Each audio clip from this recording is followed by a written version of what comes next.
बीते एक महीने की सबसे स्ट्रॉन्ग थीम अगर एनबीएफसीज में और बैंक्स में अगर आप देखें कोई थी तो वो थी गोल्ड लोन। अब गोल्ड लोन का नाम लग रहा है और बात आ रही है बैंक्स की भी, तो सीएसबी बैंक से बात करते हैं। सीएसबी बैंक के दूसरी तिमाही के जो अपडेट्स थे वो स्ट्रॉन्ग रहे थे और आप देख सकते हैं कि डिपॉजिट्स में करीब 25% का उछाल, जबकि ग्रॉस एडवांसेस में करीब 20% की बढ़ोतरी। Q2 अपडेट से बातचीत करने के लिए हमारे साथ सीएसबी बैंक के मैनेजिंग डायरेक्टर श्री प्रलय मंडल साहब जुड़ रहे हैं इस वक्त बातचीत करने के लिए। सर नमस्कार, कार्यक्रम में स्वागत है। और इस बार के आपके क्वार्टरली अपडेट्स स्ट्रॉन्ग लग रहे हैं सर। बात उसी फेज से शुरू करेंगे, मैं अभी गोल्ड लोन बिजनेस पे भी आऊँगा जो स्ट्रॉन्ग है भी, लेकिन जिस पर आरबीआई ने एक चिंता जताई भी है। लेकिन बात करते हैं पहले एग्जैक्टली जो इंडस्ट्री की चिंता थी उसको ओवरकम आपने कैसे किया। डिपॉजिट्स कैसे आ रहे हैं, आने वाले 1-2 महीने में 3 महीने में डिपॉजिट्स ग्रोथ आप क्या देख रहे हैं, और कॉस्ट ऑफ डिपॉजिट्स बीते 1-2 महीने के अंतराल में कितनी बड़ी है, थोड़ा सा इस पर अपडेट दीजिएगा sir. Good afternoon Virendra ji. हमारा जो क्वार्टर अभी जो क्लोज हुआ है, टॉप लाइन में हमारा ग्रोथ ठीक ठाक हुआ है। 25% as you rightly said on the deposit and 20% on the asset side, and on the gold loan we also grew by 27% so I think overall हमारा जो कमिटमेंट है और जो प्रोजेक्शंस है कि सिस्टम से 30 to 50% के फास्टर ग्रोथ करेंगे, वो वाला प्रोजेक्शन हम लोग मीट कर दिया इस क्वार्टर में। कमिंग टू डिपॉजिट्स, हम लोग क्या किया कि डिपॉजिट जो लिक्विडिटी का जो रेशियोज रहता है, एलसीआर, एनएसएफआर, सीडी रेशियो, सब कुछ एक साथ देखने के बाद हम लोग तैयार किया था कि डिपॉजिट में हम लोग फोकस करेंगे, क्योंकि एसेट ग्रोथ सस्टेन करने के लिए in this market deposit growth बड़ा जरूरी है। तो हम लोग उसके ऊपर काफी फोकस किया through branches, through various other routes. In addition to deposits हम लोग बोरोइंग का भी एक प्रोग्राम किया, उसी में हम लोग थोड़ा बहुत पैसा उठाया। वो जो कुशन रहेगा फ्यूचर में, जो हमारा जो एसेट ग्रोथ होगा, क्योंकि हमारा होलसेल फ्रेंचाइज भी अभी आगे बढ़ रहा है, एसएमई भी सस्टेन हो रहा है, गोल्ड लोन भी ठीक ठाक चल रहा है। तो ओवरऑल हमारा जो ग्रोथ प्रोजेक्शंस है वो in line with our what our forecast is. तो अभी ठीक ठाक चल रहा है हमारे ख्याल से। On your question on deposit cost, deposit cost थोड़ा एलिवेटेड है अभी सिस्टम में। रफली लास्ट 1 साल में एक 1% के आसपास कॉस्ट ऑफ फंड्स ऊपर गया है, और लास्ट 2-3 महीने में मोर और लेस स्टेबल रहा है, बट गिरा नहीं। लेकिन क्या है कि रिप्राइसिंग जो हो रहा है, उसी में थोड़ा सा कॉस्ट ऑफ फंड बढ़ रहा है, बट वो थोड़ा प्लेटो हो रहा है।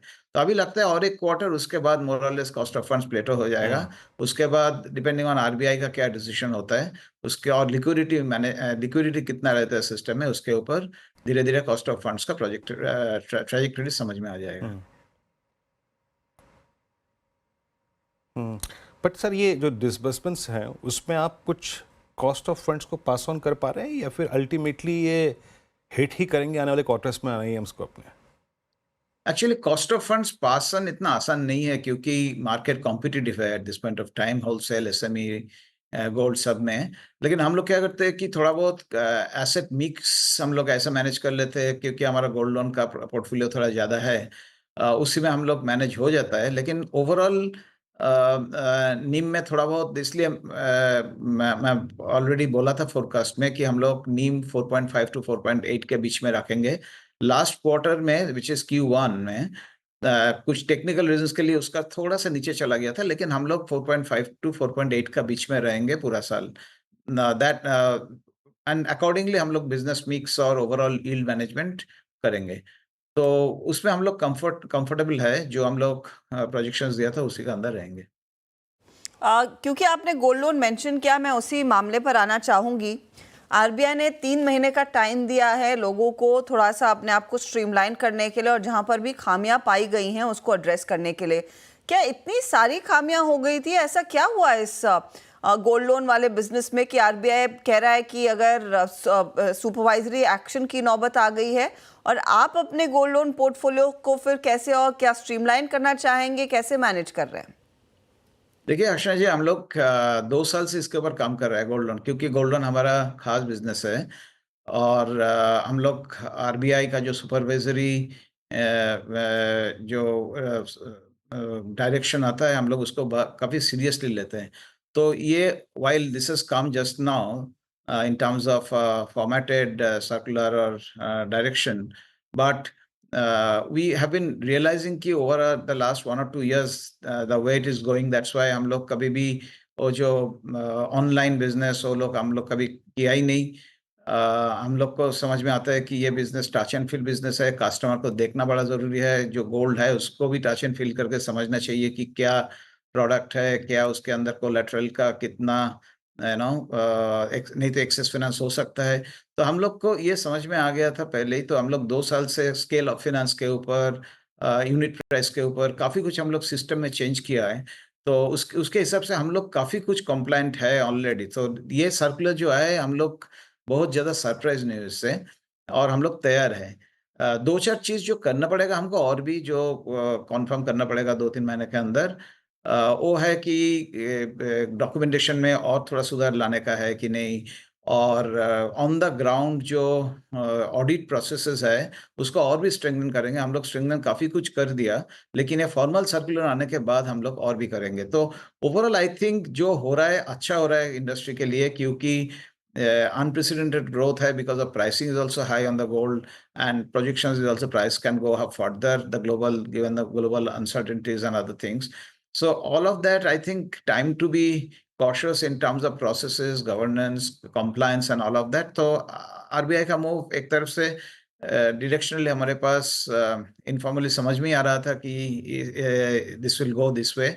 तो हम लोग काफ़ी रेडी है इसके लिए, तो हमारा ज़्यादा कुछ प्रॉब्लम होने वाला नहीं है इसमें। ओके, तो प्रॉब्लम नहीं होने वाली है, आप लोग तैयार हैं, आप अपने वैसे भी ड्यू डिलिजेंस को काफ़ी सीरियसली लेते हैं, जो शायद दूसरे प्लेयर्स नहीं ले रहे होंगे, इसीलिए आरबीआई की तरफ से इस तरह का स्टेटमेंट आया। मैं आपसे समझना चाहूँगी फिर गोल्ड लोन को लेकर किस तरह की ग्रोथ आप एंटिसिपेट कर रहे हैं, क्योंकि सेकेंड क्वार्टर में शायद आपके पास एक एडवांटेज था, आईआईएफएल लोन नहीं दे पा रहा था ड्यू टू आरबीआई एक्शन। अभी इनको हाल ही में दरअसल अप्रूवल मिला है। Have you been able to gain market share in this kind of a situation, Pralay ji? देखिए, हम लोग क्या ख्याल है कि किसी का बिजनेस कम ज़्यादा होने में हमारा मार्केट शेयर इतना ज़्यादा नहीं है कि उसमें ज़्यादा फर्क पड़ेगा। और क्या है, हमारे पास डायरेक्ट असाइनमेंट का पोर्टफोलियो था आईएफएल का, वो भी रन ऑफ कर रहा है। तो ओवरऑल एक्चुअली हम लोग रन ऑफ कर दिया वो पोर्टफोलियो काफ़ी क्योंकि obviously direct assignment you can not do when new portfolio they are not building. So given that it has been sort of neutral. It didn't affect us much, either positive or negative. And but हम लोग we want to focus on our business, our customers. हमारा segment अलग है थोड़ा सा, हमारा rates भी थोड़ा सा कम है compared to the NBFC sector. तो उसी का हिसाब से हमारा एग्जीक्यूशन ठीक रहेगा तो हम लोग ये ग्रोथ करते रहेंगे। तो इस साल में हम लोग ईयर ऑन ईयर 27% ग्रोथ किया। काफ़ी कुछ ग्रोथ होता है गोल्ड लोन बिज़नेस में, क्योंकि वो प्राइस ज़्यादा हो गया, क्योंकि गोल्ड का जो प्राइस 25 से 30% ऊपर गया लास्ट 1 साल में, और अभी भी जो प्रोजेक्शंस है और भी आगे जाने वाला है, इसलिए हम लोग एलटीवी मैनेज करके चल रहा है, क्योंकि जब वो प्राइस नीचे आएगा then you have to be very careful. तो given that we are looking at it at a balance growth, tonnage growth, customer growth, सब कुछ देख के हम लोग चल रहा है। ओवरऑल एक बैलेंस मेंटेन करके चल रहा है हम लोग। Just because gold loan prices are going up, we are not taking the business that high, we are doing it based on execution. Okay, अच्छा प्रलय जी, एक सवाल और पूछूंगा। आई मीन नॉट एग्जैक्टली आपके बैंक से नहीं, मैं पूरे इंडस्ट्री के प्रोस्पेक्टिव से पूछना चाहूँगा। वर्ल्ड वाइड अगर आप देखें, अब रेट कट की एक प्रोसेस शुरू हो चुकी है। इनफैक्ट यूएस में जो रेट कट हुआ वो सब्सटेंशियल हुआ, 50 बेसिस पॉइंट का। भारत में इंडस्ट्री के अंदर क्या इस वक्त सेंस मिल रहा है? ये जो रेट कट की प्रक्रिया है वो कब तक शुरू हो सकती है, considering I think our inflation trajectory? देखिए वीरेंद्र जी, हम लोग तो ग्लोबल इकोनॉमी में कुछ चेंज होगा तो इम्पैक्ट इंडिया में भी पड़ेगा, इसमें तो कोई डाउट नहीं है। Fed has clearly done a 50 basis points cut. They are also talking about another 225 at least in the next quarter, this quarter itself. So we are not isolated, we are linked to some extent. Having said that, हमारा inflation अभी मोरलेस comfort zone में धीरे धीरे आ रहा है, लेकिन अभी एक ग्लोबल जो क्राइसिस हुआ है अभी जो मिडिल ईस्ट में, उसके लिए देखना पड़ेगा कि ऑयल का प्राइस किधर जा रहा है, इन्फ्लेशन कोई इम्पैक्ट आता है कि नहीं। तो हमको लगता है इमीडिएट जो है अक्टूबर में जो है, हमको पता नहीं है, हमको I am not very hopeful that any major change will happen in the stance. But December में देखना पड़ेगा based on what Fed is doing. शायद RBI will have a close eye on inflation growth, and also what the Fed is doing in the next 2 cycles. And also they will see global crisis, how it escalates or it settles down. Based on all this, I think December में हम लोग थोड़ा सा देखेंगे क्या होता है. अक्टूबर में मेरे को लगता नहीं है अभी based on this global crisis anything major will happen. बहुत बहुत शुक्रिया हमारे लिए समय निकालने के लिए प्रलय जी. तो प्रलय मंडल कह रहे हैं कि शायद अक्टूबर में किसी तरह का रेट एक्शन नहीं होगा, अगले फेड एक्शन के बाद ही आरबीआई कुछ हरकत में आता हुआ दिखाई देगा. चलिए काम करते हैं, इस मोड पर लेंगे एक ब्रेक क्योंकि बाजार के हालात वैसे भी